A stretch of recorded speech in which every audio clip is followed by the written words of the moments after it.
Welcome to The Explainer. Today, we're diving into a framework that is literally going to change how you look at your own productivity. We're taking hardcore, classical microeconomic principles and mapping them directly onto how you manage your personal focus and attention. Look, if you've ever felt like your day just magically slips away despite being incredibly busy, or you end the week feeling totally drained but wondering what you actually got done, well, this is exactly what you need. We're going to dive deep into these economic metaphors to help you build true time sovereignty. Okay, let's lay out our game plan. We're treating today's explainer like an executive audit of your own time management. First up, we'll look at the invisible price tag. Second, diminishing marginal attention. Third, we'll walk through the cognitive resource audit. And finally, we'll build your attention balance sheet. All right, section 1, the invisible price tag. Let's jump right into the first step of our audit and uncover those hidden trade-offs we're all making every single day. Think about it for a second. When it comes to our financial capital, we track every single dollar, right? We budget for rent, groceries, and investments. We obsess over monetary leaks. We'll literally spend 20 minutes on the phone to negotiate a $5 subscription fee or drive across town just to save a few cents on gas.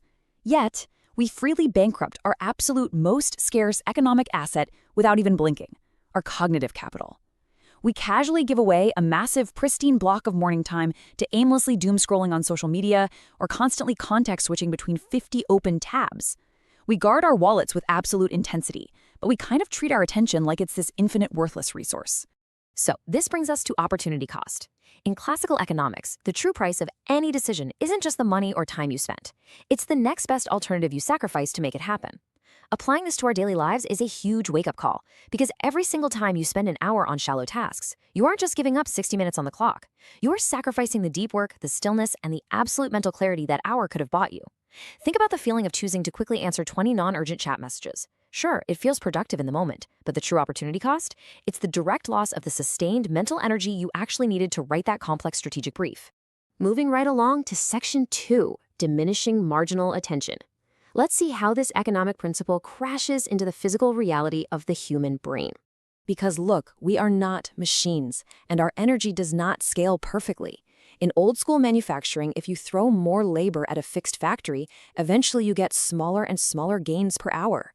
The exact same law governs your prefrontal cortex. It's actually fascinating to remember that the standard 8-hour workday was invented for 19th century physical assembly lines, not modern knowledge workers. For us, working 10 frantic, distracted hours straight absolutely does not make you twice as productive as working 4 hours of surgical high-intensity focus. Working longer simply does not equal working better. And looking at the data here brilliantly illustrates the law of diminishing marginal returns. Notice how, in hours 1 and 2, your cognitive output is through the roof. By hours 3 and 4, it naturally dips to a medium output as fatigue sets in. But past that threshold, at hour 5 and beyond, every extra hour you spend in a fatigued state actually generates negative returns. You aren't just slowing down, you actively start producing sloppy mistakes, generating really shallow ideas, and ultimately accelerating your own mental burnout. Which leads us to this incredibly striking quote from our source material. You trade away your evening stillness just to cover the inefficiency of your afternoon. Man, that hits hard, doesn't it? When you fail to account for the cognitive debt you rack up through overwork and constant distraction, you literally inflate your own overhead. You end up stealing from your own rest, logging back on at 8 p.m. just to make up for the fact that you weren't actually focused earlier in the day.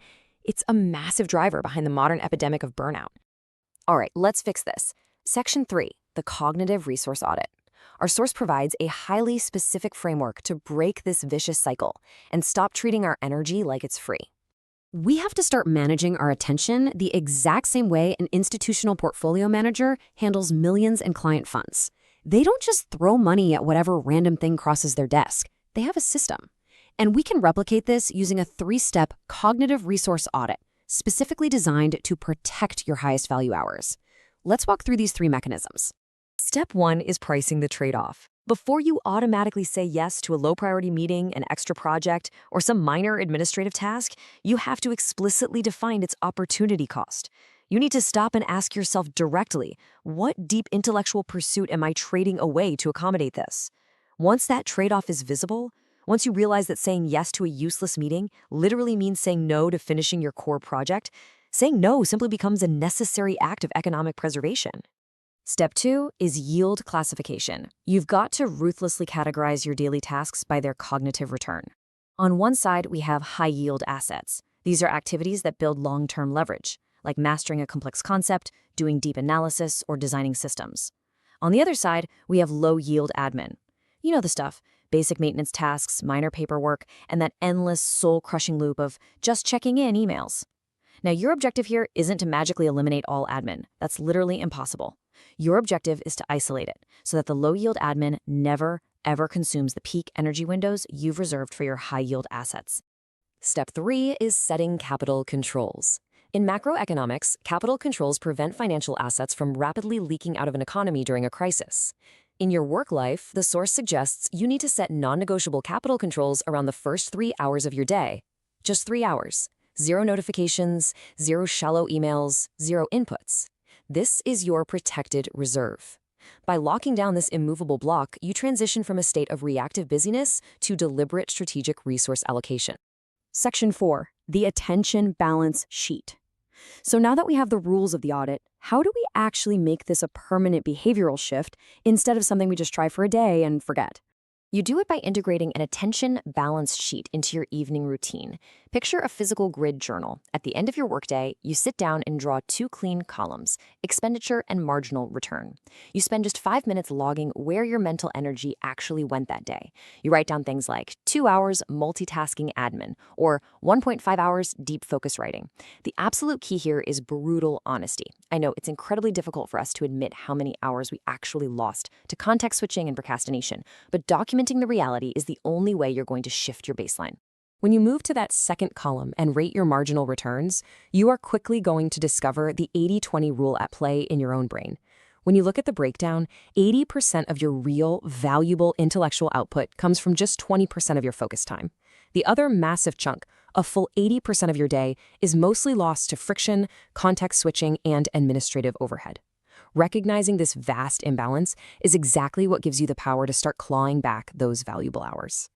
Our source hits the nail on the head here. When you see the true cost of distraction laid out on paper, your behavior shifts naturally. You stop accepting bad trades.